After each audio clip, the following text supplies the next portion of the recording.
Hello and welcome. It's Steve Rastall on the Podin Along podcast. Got another chat lined up today. Nicely, it's another face-to-face one, which is a rare occurrence. They're usually remote. So I've got Mano with me. Please introduce yourself. Sure. Thank you, Steve, for inviting me. So my name is Manoj Ranaweera. I'm 56 years old. I'm turning 57. So the last 20 years or so, I've been trying to build technology product startups. Yeah, I think I first heard of you at Desbury SciTech, where my last business, we were based there for a while. And I always knew you were trying to drive tech community stuff in and around the Northwest. Is that some of your background? Tell us a little bit more about how you got. Yeah, so just like most people, I used to work for a very large organization. I was a little bit fed up being one in 10,000 people, especially after Americans took over the business I worked for, and we became even less significant afterwards. So I did an MBA at Manchester Business School, and somehow during the course I got interested in startups. I joined a tech company from London in 2004. As an investor employee, I was going to put 50,000 into one so-called division. But after I joined, I found out they had a massive black hole, so I withheld my cash. And that was the start of my tech journey. Well, yeah, I think today what we're going to try and talk about, just to set the scene for anybody listening, we've got a few things. We've had a little bit of a pre-chat. We'll just see where it goes. There's no, we'll let it flow naturally. But I think there's a few things. It's maybe people who've had failures and exit in the tech space. I know there's been a lot of activity around FinTech in the Northwest and, successes and failures there. I also know you've got a strong product background in the SaaS space. So talking about that and how that changes funding with VCs and private equity. And then probably some other well-known Northwest-based businesses in tech who've done well, and maybe what you know of them. I know you've had a small involvement in a couple. And then the future, if that's all right. Sure, sounds good. So FinTech and general SaaS, what's worked in the Northwest? What's failed? Why do you think that is? Okay, so tech itself is quite complex. Ultimately, what you want to build is a product that scales. Think about a widget. You have millions of them, and they look the same, and you're basically turning up widget after widget.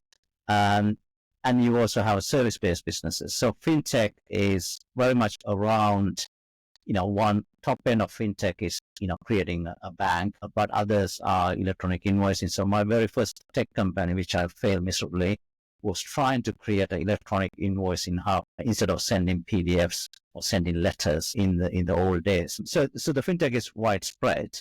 However, that was a market that attracted most of the venture capital, especially in the early days.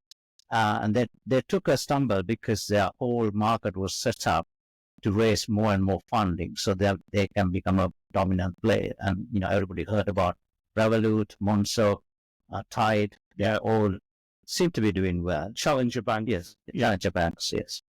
There's a couple of things I take out of that for me. One is, what do you think attracted money to that space and still does? Why do the big hit investors like that so much? Because I think they were, one respect, if you look at the banking, challenger banks were trying to challenge the banks at the time.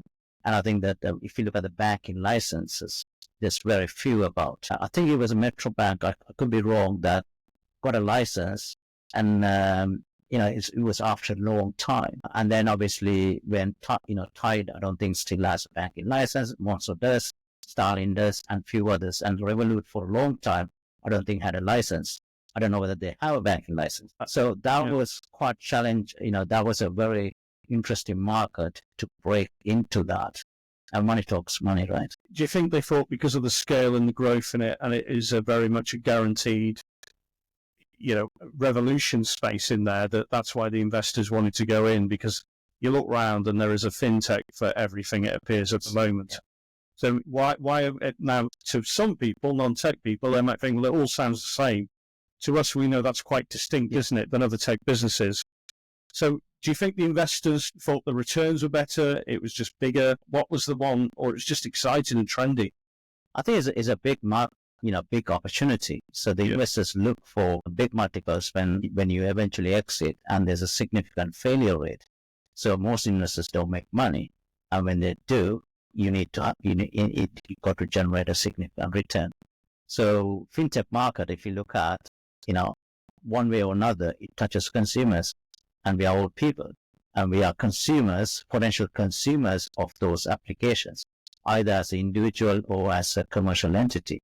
So it was very attractive, and you could understand the traditional banking, you could understand the problems, you could understand, just think about your household bills, utility bills, all that, even managing that was, we struggled, right? So there's no end to creating fintechs, because all of these somehow touches transactions. The other point that was touched on was the failure rate, and I think I know what was meant, but I don't want to assume, is a lot of their business models were based on raising more and more money, and as we know, in the last few years, interest rates have risen.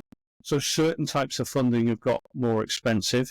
There's also been maybe a little bit of a reticence to invest in certain things. So is the failure based on not being able to raise more rounds of capital to keep their growth going when they don't actually make any money yet?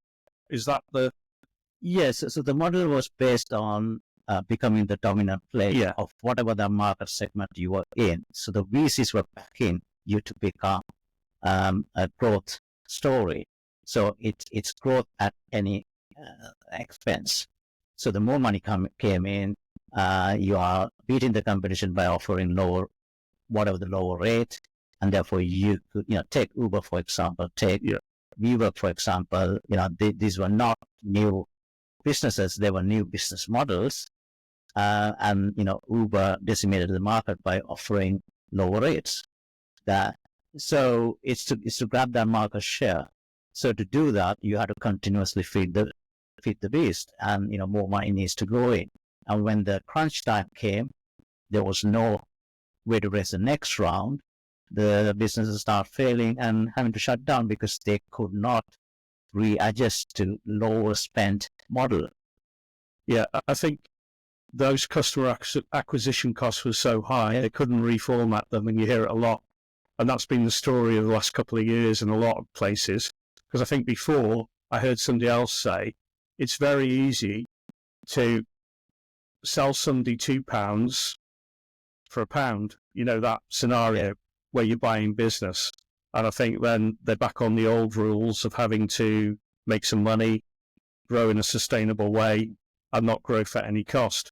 So how much is that, and within the Northwest space of Techcelerate, which we can cover later, which is yours, grouping and networking these companies together, how much has that hurt this sector, or are people now reformatting into what I call sustainable, organically driven growth? Again, when you talk about tech, it's quite subjective, but if you look at the largest companies in the Northwest, these are very much e-commerce led. So take, for example, the Hut Group is considered to be probably the most successful business. Obviously, Matt Moulding on LinkedIn has complaints every time about the London Stock Exchange. But other than that, take Boohoo, for example. Again, it's a clothing business, but sold online. So therefore, it was more e-commerce, more technology being used. And so there were plenty of success stories of e-commerce-led businesses in the Northwest. Then if you look at pure tech, what I mean by here is that it's a software-based product. You could look at Matillion, for example. You could look at Peak. These two companies have attracted a lot of venture capital. And I think they were especially I think Peak attracted, very large investors. So has Matillion. So what's different is that the Northwest has some very good companies in terms of market presence. And, the majority of capital still goes to London, but some of that is coming this way. And when you get to, I'm just thinking, like, a thought that came in my head with this then is, so that space is changing. Manchester really has boomed in that way in my working life in this space, which is what I predominantly have only ever done. I know with its Techcelerate, it sounds as if, you tell me more though, please, man, but people come for investment advice who want to start businesses, want a network, get tech help, and get some advice and help on how to raise funds, mergers and acquisitions, and just get going on that journey of building that business. Is that what you're looking? I think we have changed a bit, and there was a time period where you could almost raise a round based on an idea. That has disappeared. You could still do that, but whoever's investing in either got to like you or whatever the reason, that investment can still happen. But the chances of that happening is now very low. You got to have some sort of a product, doesn't matter how basic it is, you got to have some sort of revenue, and your investors want to back you when they sense a growth story. Plus, there has to be a big opportunity, obviously, it goes without saying. The people got to impress as well. So Techcelerate is very much trying to, in a way, help the underdog. So we are more of, it's founders helping founders. So we have, so Techcelerate has two phases. When I first started, and I failed my first business, I figured out I didn't know how to build a tech company. I didn't know anyone else building tech companies in Manchester and the Northwest. And I used to go to London to meet everybody. So it started as one event, and we basically built the Manchester's tech startup ecosystem from 2006 to 2013 by bringing the community through 100 events. We even brought VCs from US at the time. But Techcelerate today is quite different. We are not, let's say, investor driven. We are more about, can we actually get a business off the ground? Can we find ways to help them grow? Mainly around knowledge share. And then in our community, number of us, including myself, had exits. So those who exited have come back and put some money into some of the other companies. Yeah. So we are becoming a little bit more self-sufficient in that regards. It doesn't mean that if you join Techcelerate, you're going to get investment or anything, but you're definitely going to get non-BS advice. Well, suggestions, I would say suggestions rather than advice. So it's sounding like, because there's a couple of aspects to that. Yeah. Number one question there is, do people turn up still thinking they can have an idea, get a load of funding? Is that naivety still there in how they turn up? Number two would be then, it sounds as if because investments got harder for a number of reasons. One, people want more sensibly, it's more grown up. Yeah. But also money costs more now with rates and everything else and risk. Is it that you're then helping them think how to bootstrap their business to just get something going, that they've got one, then the idea then if they prove it, they might get somebody engaged to invest to take it to the next stage. Is that? Yes. So I think, so I made significant mistakes, and I still make mistakes today. But some of the mistakes I made at the very beginning is simply down to not knowing people that has gone through the same process as I have. But today, there's an immense amount of knowledge out there. People sharing their horror stories, people sharing their success stories, and there's a lot of stuff that you shouldn't take too notice of. But, so-called gurus, you got to watch out for gurus. And then there's this new thing called ChatGPT that everybody heard of, and it has immense knowledge. So the knowledge is there, but people are people, and they're still making mistakes, especially newcomers. And what has happened over the last 10 years or so is that investors have done a really good job of marketing. They have changed the mindset of individuals where you feel like if you got an idea, if you want to build a company, the first thing you should do is go and raise money. Now that's slightly changing because now you're finding out it's impossible. But over the last several years, the investor market has done so well that you think that's what you have to do. Now, when you go in front of a VC, they said, well, show me the metrics. Well, you can't have metrics if you haven't got a product, if you haven't got customers, if you haven't got revenues. All you can show is a waiting list. People want to buy your product. So that itself is not enough. So the cutoff point or the entry point has changed. Yeah. And what has happened is that there's two fronts. One is that there are more investors because people had exits and they're coming back and putting some money into companies. At the same time, if you think about, let's say that investors have grown by 100%, let's say. Yeah. But at the same time, number of tech companies have grown by a larger multiple, let's say 1,000%. So you still have the same problem that you have more companies than it's supply and demand. Yeah. So everybody wants money. And right now, the person who has the money has upper hand, unless you're building the next rocket ship, AI driven and with whatever. So with a level of proof. Yeah. When you look at all of that, it sounds as if in the network, somebody, say like myself, could come along. You get to know people, you can watch them, or it might be over a period, they're building their business. And you can almost then, rather than just turn up on a pitch day, trying to back a horse to win the race, you can watch them as they go. So if you do invest, it's a little bit more known. Yes. Is that some of the concept? Yes. I mean, I think, so after this, I'm attending Baltic Ventures demo day, which is happening later today. Yeah. I don't know can't remember the number of companies. There's like 8 companies pitching after going through accelerator program. And I think part of the acceleration process, they got some funding. So you have that type of environment, whereas the other side is, it's much better to bootstrap, get something to show, because all you are doing is you're trying to de-risk your business for an investor. Investors going to put money in. Now, one thing I want to tell is that investors are not your friend.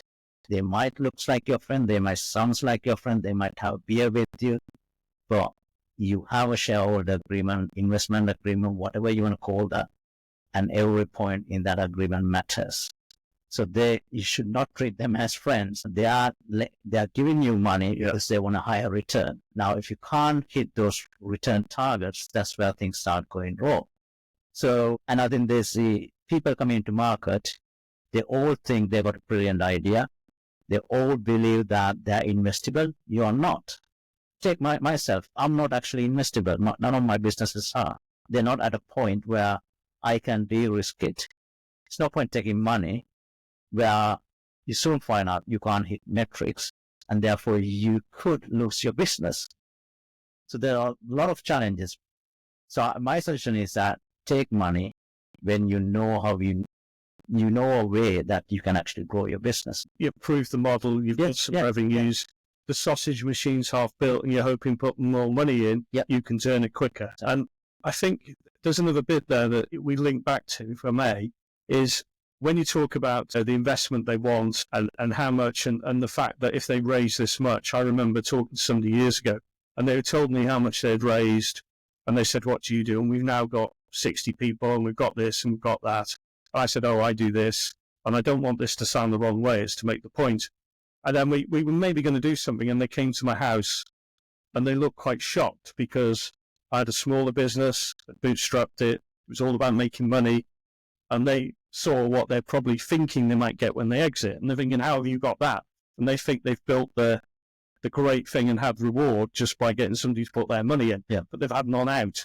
And I think that naivety's there, isn't it? And then if they get it wrong, they could work really hard. You look at Bench recently over in Canada going bang, and 14 years, a lot of investment money, founders walked away because there's not enough in it to keep him in the game because it's going. So do you think that's more, is that advice that's getting taken on board? Or does that frighten people off that there isn't like an easy road? You get some money, you get the investors, you do this, you do that. And in the words of Only Fools and Horses, this time next year we'll be millionaires. Because it's always annoyed me for a few years, that people see that, and it feels like my world's getting stronger. Yeah, I think reality versus what you read can be quite different. Yeah. I know people who are one particular company, I'm not going to name them, but I think there's a book written as well. They took 485 or 450 million, somewhere around that, and they exited for the same amount. And the founders sort of left or forced out before they had the exit. And they obviously, founders must have had a good life, draw a decent salary, but it's not the success story you want to hear about because they didn't really make money.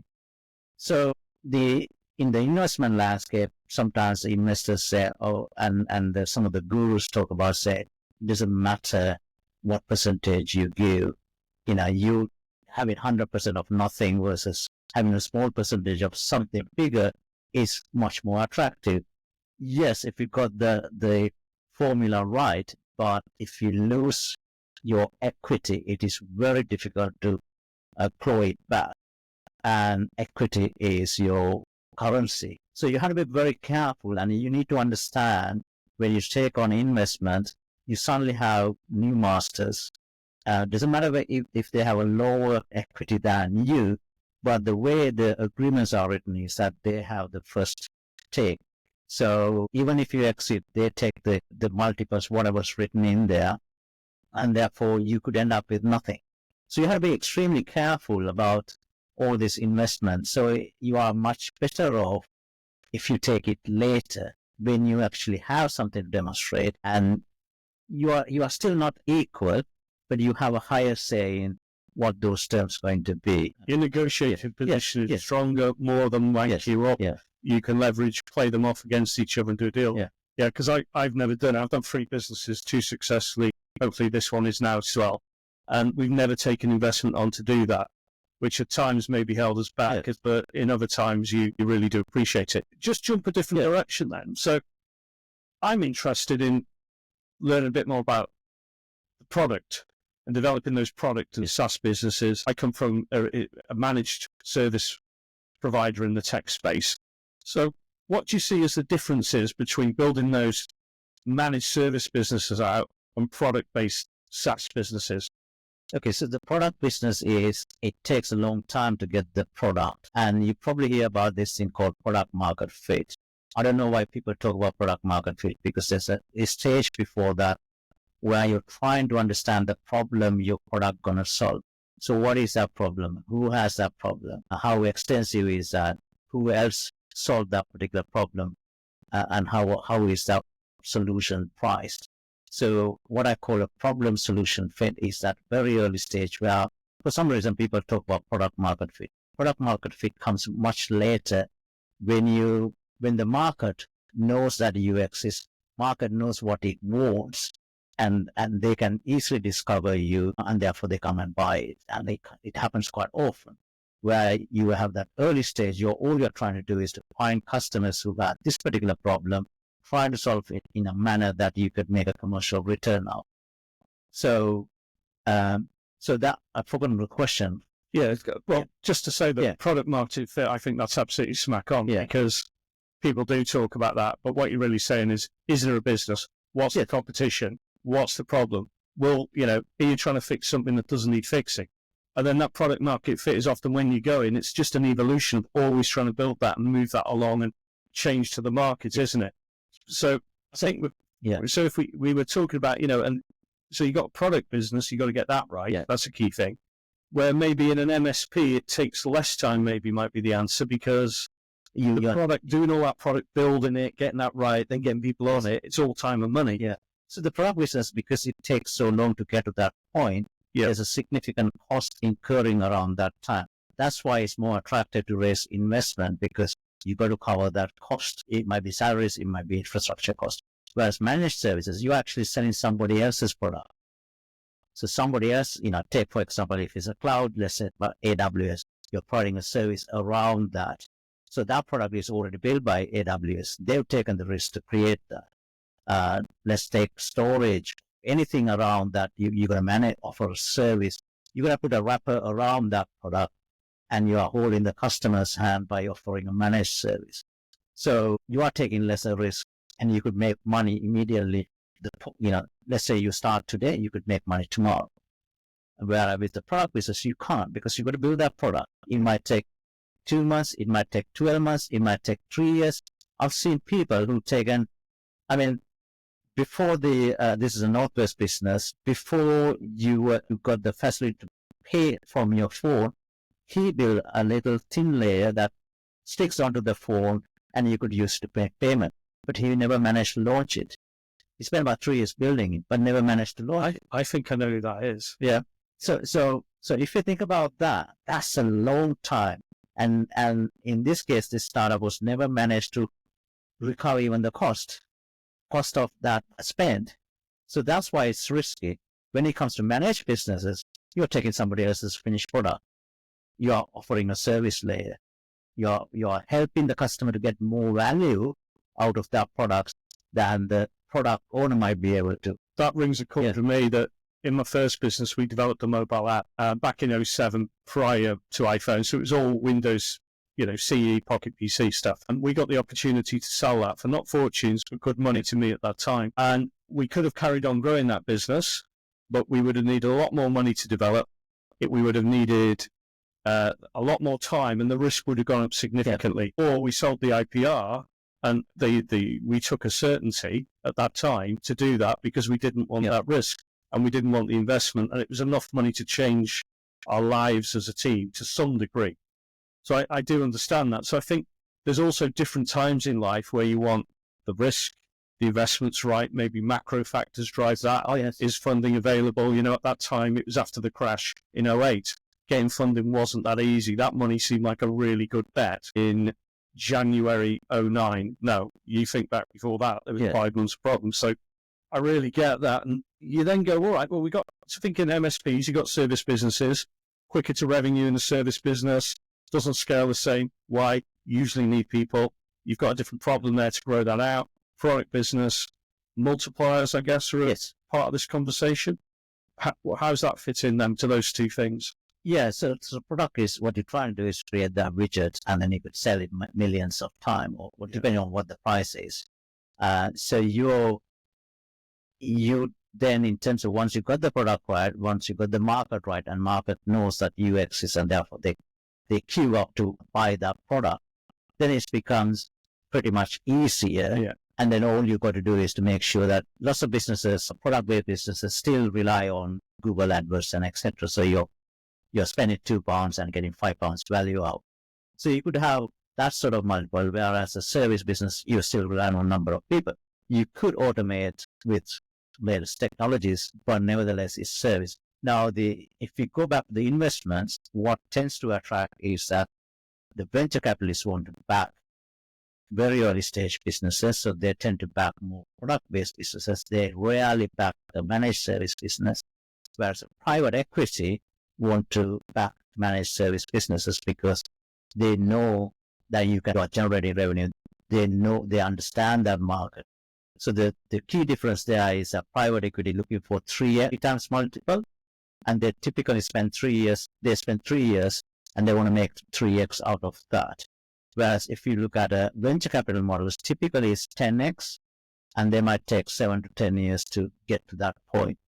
But you also have very early stage venture capitalists who are more ambitious and looking at 100x opportunities. So it's a slightly different market. So if you look at how you arrange the finances to support this, slightly different. And then there's the two are a little bit sometimes blurry because it's a bit like, one point, I don't know whether they still do it, like Oracle would to come down the market and offer to SMEs. Yeah. And it didn't quite work out. And I know even in service industry, KPMG one point spent 30 million, create a little product. And they said, the argument was that we can now go and help the retailer on the high street use our service. It didn't quite work out. Yeah. So sometimes you see that. I think that's a really insightful point today. Yeah.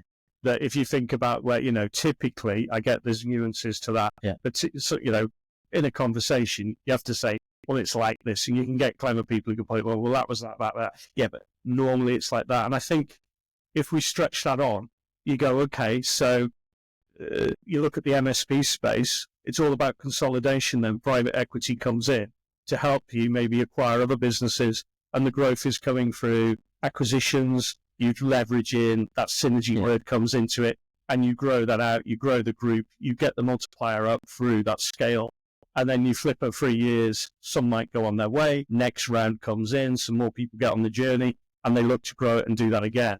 And that's worked really well in that space in the last 10 years. I know a bit more about that because it's, where I came from, and I've been on the benefited from that, should I say. But now money's got dearer. That is getting a bit harder because that cheap money to acquire those businesses is harder. The multiples in that space are going down because of that. So people maybe aren't quite as excited about exiting because they can't get the money they once had. And on that other side, you've got this like VC-backed thing where they are taking more risk, aren't they? And they're putting that. Yeah.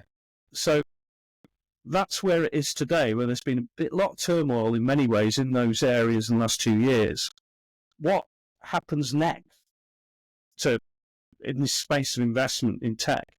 So I think obviously everybody knows about AI thanks to ChatGPT. Yeah. There are a lot of services, and suddenly I've come across a number of companies that were considered as AI before ChatGPT came out, and they were raising money on AI, and suddenly overnight they were no longer competitive because somebody else came to the market, pretty much wiped out.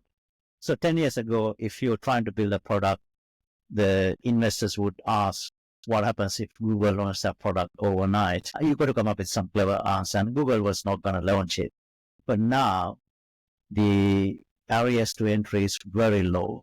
The technology is so advanced, and you actually build a product by using many different technologies. So if you look at the nitty-gritty of a product, it uses so many different technologies. You're relying on others, and it's more about packaging in one respect. So AI, if you're an AI startup, you might attract investment, but there's going to be significant failures because nobody knows how the market is going to move. And somebody could come up with a technology that's going to replace you overnight. So it's quite a tricky market to be in. And one of the things I've seen over time is that there was a period where everybody was talking about new tech companies. And then you had these traditional tech companies. They were not even called tech companies, even though they were software product-based companies. And they were just sitting there, tech like some Sage and others like that. They were already big, but nobody's paying attention to them because they're like the old story. But they had customers.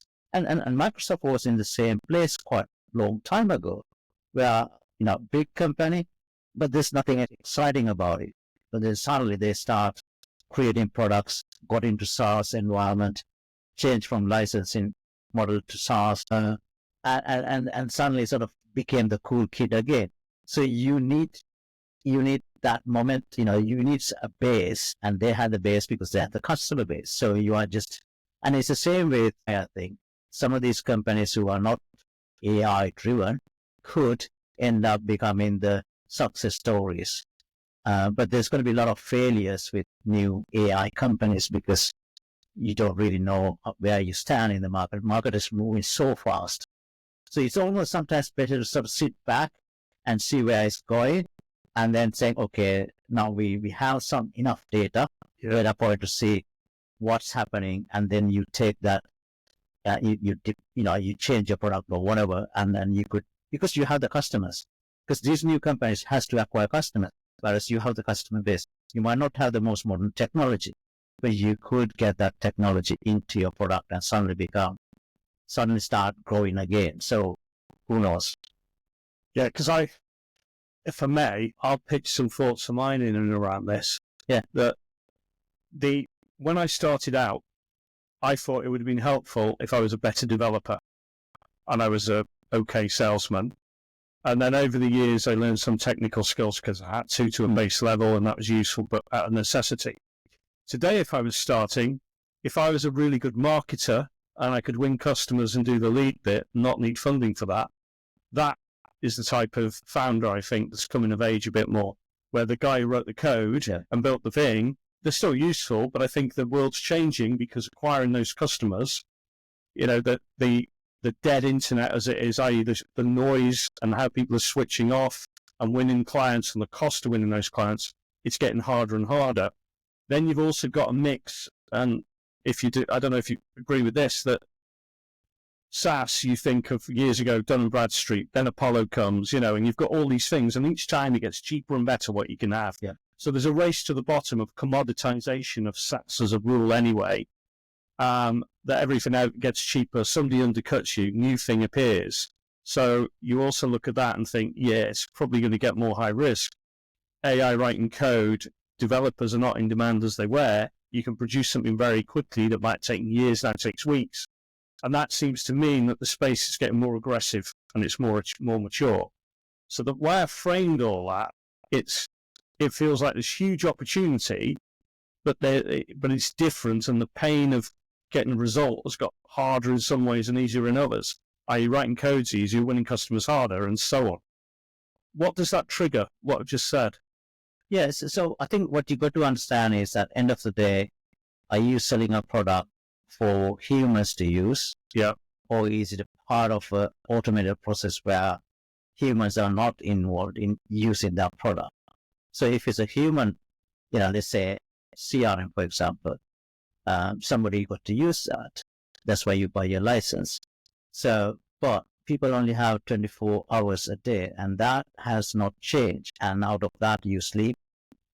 So now you have, the market is trying to sell you 100 products to take your time, and you can't cope with all that, right? So all the products coming into market, you can't find the time because the customer hasn't got any time. So that causes problems, and that also drives the price down some respect. Yeah. And you also see prices going up at the same time, where and one of the other strategies that work, I've seen this happening over and over, is that when you launch a product, you might offer it for, let's say it's a business product, you might offer it for smaller companies, but that serving small companies, even though it's products, support require a lot of time and effort. And if you sell it for at a bit bigger ticket price, then you might provide the same level of support, but you get a lot more revenue coming in. So products start to go up market. And this create problems, and they're shutting down the entry level products. I've seen this happening over and over. So while there's more products in the market, those who have been in the market and got the momentum, they are increasing pricing. So this price is always an issue. Yeah, I think they go through a life cycle. I look at HubSpot and I look at certain platform stuff. We're off HubSpot now. We've been paying them for years. We got something that's $30 instead of £300. And it starts to hurt, doesn't it? And you'd say, tech now, it doesn't look great. But then you just go, well, what do I need for HubSpot? Well, I can go and get these 5 different things, but you've got to procure them all, you've got to manage them all, stay up to date, and that takes some time and effort. And if you get that combined industry cloud, i.e. apps and tools for your industry, maybe where that goes. So you just bolt all that in, somebody else has done the hard yards, and you leverage that within your business. So for us, we deal with SaaS companies. They just leverage looking after the cloud and all the complications around that off us. But yeah, it's so what 3 things to a young founder who comes to one of the meetings, what 3 pieces of advice would be shared with them? I think if you're a first-time founder, I think the best thing you could do is talk to as many people as possible about your idea. Now, the old days of signing a non-disclosure agreement doesn't exist anymore. So share the idea and get feedback as much as possible. Then, even if you come to the market thinking that you can raise money, try to see how you can move forward. So the second one is talk to people. Second one is find ways to move forward. We can help, and there are other people can help as well. So if I do a little sales pitch, if you don't mind, the whole tech investment industry is, you have this capital expenditure upfront until you have product, until people know that they want it. There's such a long period, and people try to raise money because you got to pay salaries, you got to hire people. Now, what we've done through Skill Up Life is we now have 54,000 volunteers. So we take the pain away from having to raise investment upfront or try to raise investment. So with our volunteers, you can actually start moving forward. You can start to de-risk. So talk about your idea as much as possible. You need to get that validated. Start building some sort of a product, de-risk it for investment if that's what your route is. Really try, third one I would say is try to understand the problem you're solving. Because the deeper you understand means that you have a chance to create a solution that could be attractive than the competition.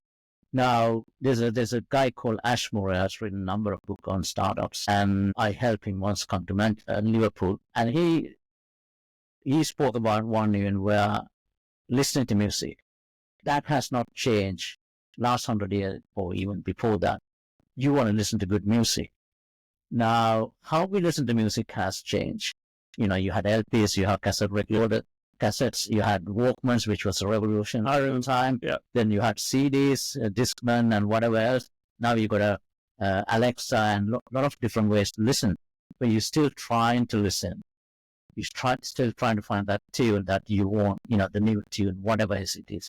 So the problem of trying to do that is still the same, but the technology has evolved. So if you understand that problem, then you have a higher chance of coming up with a solution. And that solution will change. Sometimes the problem is the same. We still want to find, let's say that prospecting, right? We still want to find leads, right? So you could, and then this technology has changed in a ways that allow you to find leads easier. But again, it's working out saying, do you really understand that problem? This is where the domain or the founder market fit is so important now than before. I'll give you a good example. Recently, 2 blogs came from a security industry. Yeah. Cyber. Yeah. Yeah. So they had these 2 co-founders, had typically with a tech product startup, what you want is 2 people start. One guy know how to sell, the other guy know how to build.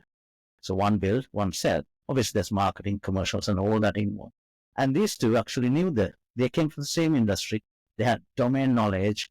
One knew how. One's a sales guy. The other one is a developer, and they build a company. And the still early stage.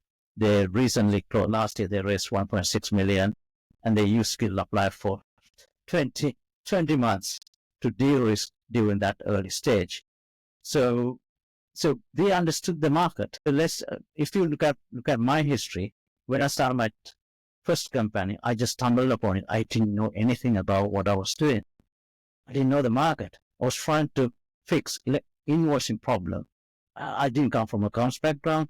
I didn't know SAP. I didn't know Sage. And here I was trying to do. So you see, even today, people are trying to come and solve problems where they don't really understand the problem. So the validation part is so important in that. Yeah, I agree. Because people say stick to the knitting. And the problem is when you go in a domain you don't know, is you don't know what you don't know. The only way you get that is experience. And do you know how long 10 years experience takes? 10 years. Yeah. So there's all these bits. But I think the other bit in rounding up is there's another bit is the people and the person. Yeah. And I'll credit this to someone else, a chap called Alan Norris, who I know. He said this many years ago to me, sitting in a motorhome in a kart track with his boy practicing. His boy is probably quite well known now, but I won't name drop anymore. He said, good people with an average idea can make it work. Great people with an average idea can make it work better. And a bad idea with bad people won't work, and you follow that through. Yeah. So you do get back down to who are they, what are their attributes, and can they make that work? Because often you see some businesses, great idea, like the guy with the payment thing, but he couldn't commercialize it. He might be able to understand the problem. He might have even built something, but he doesn't know how to make money out of it. What attributes are out there for people to think, I'm this person, that gives me a highest chance of succeeding? Yeah, I think I was thinking about this problem the other day, right? So, we all want to put people onto some sort of a box, trying to standardize so that people can understand easily. Yeah. So one of the things I thought about is that, so investment market is there. We can't ignore that. People want to put money. Yeah. Good stuff. And I think if you want to build Uber or WeWork or something big, you got to have that mindset. You got to be able to execute. You got to be able to do things faster. And some people can't do it. So I look at myself and say, I can't be that person. I will not be that fast, right? So execution speed matters. And that if the execution speed matters, then that type of model need to raise money. They need to convince people to give, they might not have much under the hood, but nevertheless they can convince. And then they got to find a way to execute because you are relying on the next round. Money helps the speed. Exactly. And then you have the other type. I'm looking at 2 extremes where you take time, you understand things, you have control, and you have a way of execution. You still got to execute. If you can't execute, that's going to stall and it's going to result in failure. But it's, so those are the sort of two extremes I could think of, and then everybody else would sort of fit in the middle. But most people don't understand that they can't execute that fast.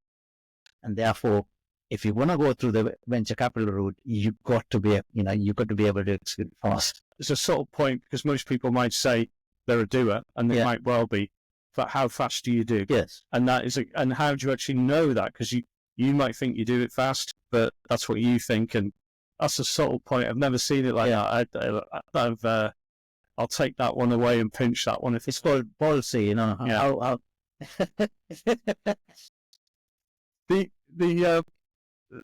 If we may, final pitches. What you want to pitch? Okay.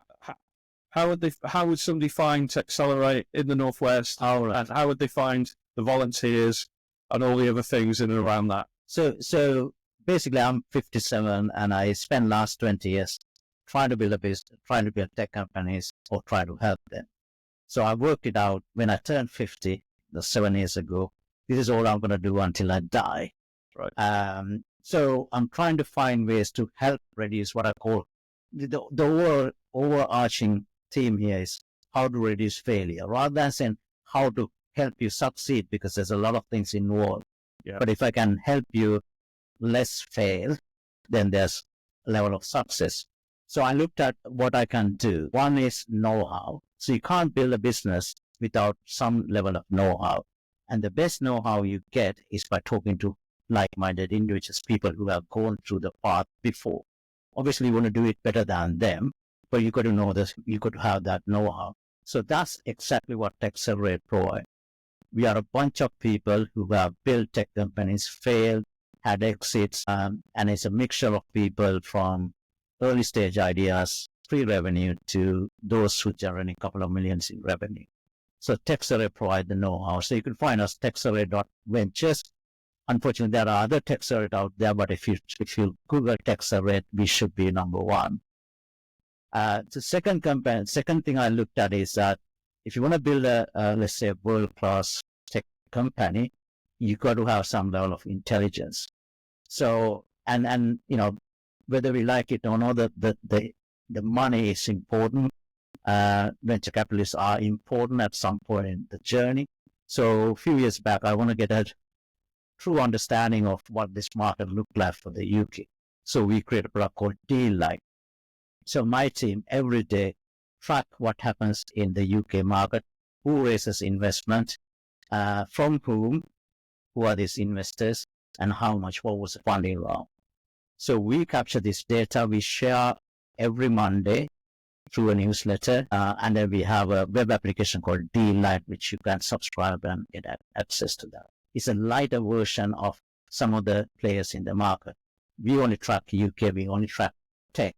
So if you are still selling your MSP solution to SaaS tech companies, if they're UK, we should have the details.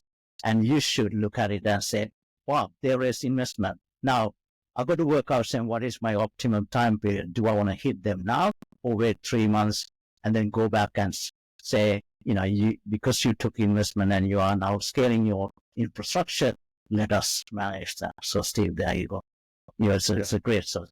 Third thing I looked at is that you can't build a tech company without talent, and you need investment because to pay for salaries. What if I can give you free talent?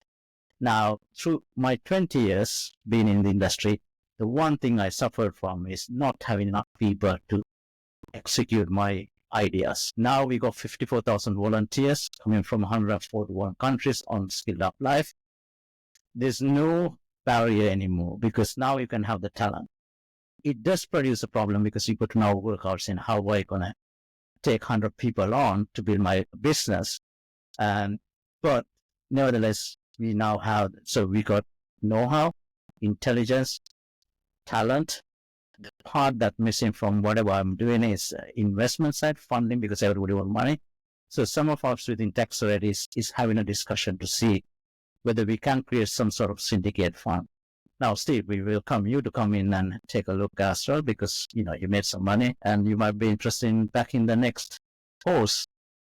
And what I like also is the upskill one. Yeah. Because I guess there's also a give back piece there. that people from everywhere are getting the opportunity to develop themselves, become more employable, grow in that space, but they're in that early stage one.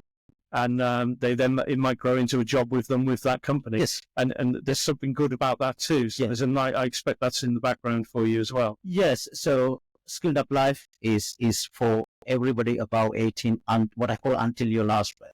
Yeah. So I see 3 segments in there. One is you're a youngster, you're trying to build your CV.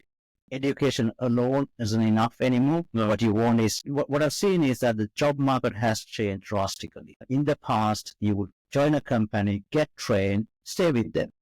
But people are no longer waiting for that long term. What they want is they want to get trained, they want to jump to a better job, paying more wages or give you more ping pong table or whatever that might be.